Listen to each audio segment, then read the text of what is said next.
Also gehen wir ins Admin, dann unter Item and Slot, Lift Setting, Lift Operate, so, runter zu Open Battleplate, das ist die Platte da unten, die seht ihr jetzt gleich, dass es aufgeht, genau. Und dann machen wir Open Pickup Door und dann sollte das aufgehen, genau. So, hier bei dem Ausgabefach ist hier diese Abdeckung und dahinter ist ein Magnet.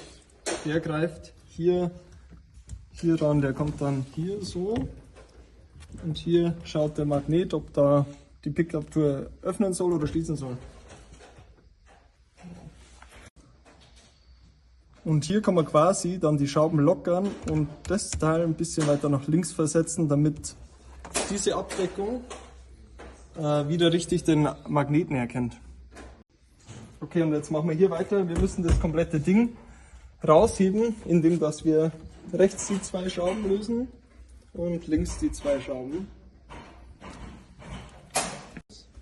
So, jetzt haben wir beide oder alle 4 Schrauben raus. Jetzt versuchen wir das rauszuheben. Ein bisschen vorsichtig. Hier auf die Kabeln aufpassen und dann müssen wir hier oben öffnen. So, letzte Schraube. Okay. Jetzt müssen wir das raushebeln, das ist beim ersten Mal klebt es ein bisschen. Genau, und jetzt schauen wir da mal rein. Das leuchtet hier. Das ist ein gutes Zeichen. Das heißt, dass der Magnet hier und der hier gut oder enger aneinander liegen.